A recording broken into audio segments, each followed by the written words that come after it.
إن الحمد لله نحمده ونستعينه ونستغفره ونعوذ بالله من شرور أنفسنا وسيئات أعمالنا من يهدي الله فهو المهتد ومن يضلل فلا هادي له وأشهد أن لا إله إلا الله وأشهد أن نبينا محمد صلى الله عليه وسلم اللهم صل على سيدنا وحبيبنا محمد وعلى آله وأصحابه أجمعين السلام عليكم ورحمة الله وبركاته. Dans la continuité, donc, on va arriver maintenant dans les grands signes. Il y a les grands signes qui prouvent l'arrivée imminente de l'heure. Si ceux-ci se produisent, l'heure les talonnera. Dans le Sahih de Muslim, il a été rapporté que Hudayfa ibn Husayd al-Ghifari radiyallahu anhu a dit: Mohammed sallallahu alayhi wa sallam nous surplomba de l'un de ses appartements, tandis que nous étions en train de discuter d'une question. Il a dit: qu'évoquez-vous? Nous avons répondu: nous évoquons l'heure. Il a dit: elle ne se lèvera pas avant que vous ne voyez 10 signes, avant son arrivée. Puis il a mentionné la fumée, le dégel, la bête sortie de la terre, le lever du soleil de son couchant, la descente du ciel de Sidna Isa, la sortie des Yajouj et les Majouj, 3 engloutissements, un en Orient, un autre en Occident, et un troisième dans la péninsule arabique. Quant au dernier de ces signes, il s'agira d'un feu qui jaillira du Yémen et forcera les gens à se rendre vers leur lieu de rassemblement. El-Hakim, lui, nous rapporte, selon une chaîne de transmission authentique, d'après Anas ibn Malik, radiyallahu anhu, que Mohammed sallallahu alayhi wa sallam a dit: les signes de l'heure sont comparables aux perles enfilées dans un fil. Si celui-ci est rompu, les perles se suivent les unes après les autres. C'est-à-dire les perles, elles tombent tout de suite les unes après les autres. Ça va être très rapide. Le messager d'Allah, sallallahu alayhi wa sallam, a informé que l'avènement d'une grande guerre entre les musulmans et les byzantins aura lieu en premier. Puis les musulmans conquerront Constantinople.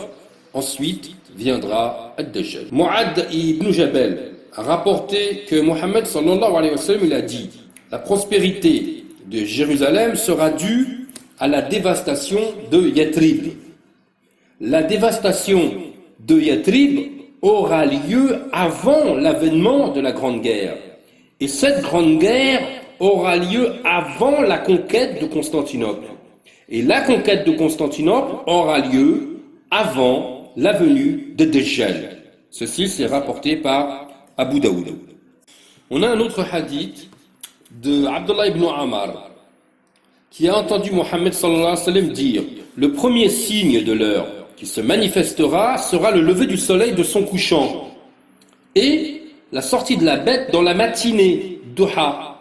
Et quel que soit le signe qui aura lieu en premier, l'autre signe se produira immédiatement après. Il n'est pas permis de le prendre en tant qu'argument afin d'affirmer que le lever du soleil et de son couchant aura lieu avant la venue de Dajjal, ou avant la descente de Sidna Isa, et avant la sortie de Yajouj et Majouj, en rapport à la parole de Mohammed sallallahu alayhi wa sallam qui dit: le premier signe de l'heure qui se manifestera sera le lever du soleil de son couchant. Donc ensuite on va parler de la fumée, le signe, la fumée. Ibn Kathir a préféré dire que le signe de la fumée n'a pas encore eu lieu. Il a rapporté à ce sujet le hadith d'Abu Malik al-Ash'ari radiyallahu anhu qui a dit: le messager d'Allah, Mohammed sallallahu alayhi wa sallam, a dit: votre Seigneur vous a certes donné 3 avertissements. La fumée qui atteindra le croyant par un semblant de rhume, et qui saisira le mécréant et le gonflera au point que la fumée sortira de ses oreilles. Le deuxième est la bête et le troisième est Ad-Dajjal. Ceci c'est rapporté par Ibn Jarir Tabari. Tabarani l'a rapporté selon une chaîne de transmission bonne.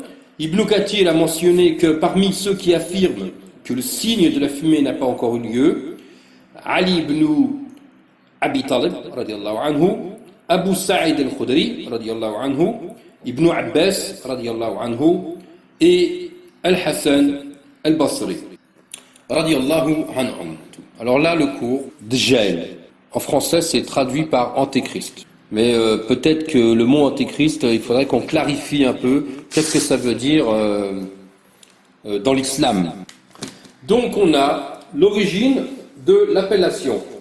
Ibn al-Athir a dit l'imposteur, parce qu'il est aussi, vous savez, appelé l'imposteur. L'imposteur a été nommé al-Masih. Alors, en arabe, al-Masih, ça vient du mot masah.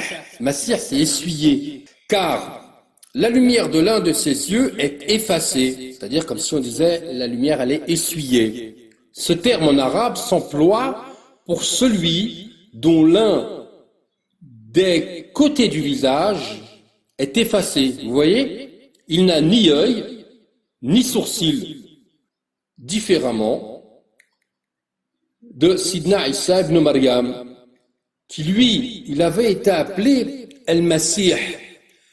C'est toujours le même verbe. Il essuyait, mais il essuyait quoi? Il essuyait le malade pour le faire guérir. Vous voyez, c'était toujours par le fait d'essuyer qu'il a, souvent du moins, qu'il a fait des miracles. Sallallahu alayhi wa sallam. Donc on peut dire aussi guérissait. Le verbe essuyer en arabe est masaha. L'imposteur, lui, signifie qu'il est un grand menteur. Alors, il a été nommé imposteur ad-Dajjal. Le mot ad-Dajjal, vous voyez maintenant ce que ça veut dire? Ça veut dire imposteur.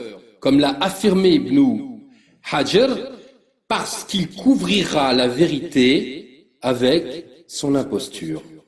Le verbe dajala, en arabe, ça veut dire couvrir, vous voyez, couvrir une vérité, couvrir quelque chose. Ibn Durayd a dit en arabe, il a été nommé ad-Dajjal car il couvrira la vérité avec le mensonge.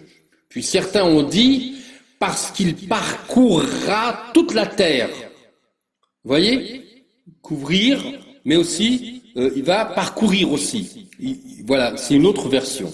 Et d'autres ont dit, il a été nommé ainsi, car il couvrira la terre en s'y rendant de partout. Il a été rapporté d'après Imran ibn Hussein, radiallahu anhu, que Mohammed sallallahu alayhi wa sallam a dit, quiconque entendra que l'antéchrist est venu, qu'il s'éloigne de lui. Par Allah, l'homme se rendra vers lui pensant être croyant. C'est alors qui lui obéira à cause de ces confusions avec lesquelles il l'influencera, ou à l'égard des confusions avec lesquelles il l'influencera. Donc dans le prochain audio, je vais venir avec encore plus de précision sur Dajjal. Je ne peux pas le faire en une seule audio. Allahumma salli ala Muhammad wa ala ali Muhammad kama sallit ala Ibrahim wa ala ali Ibrahim. Allahumma barak ala Muhammad wa ala ali Muhammad kama barakta ala Ibrahim wa ala ali Ibrahim fil alamin innaka hamdun majid. Wassalamu alaikum wa rahmatullahi ta'ala wa barakatuh.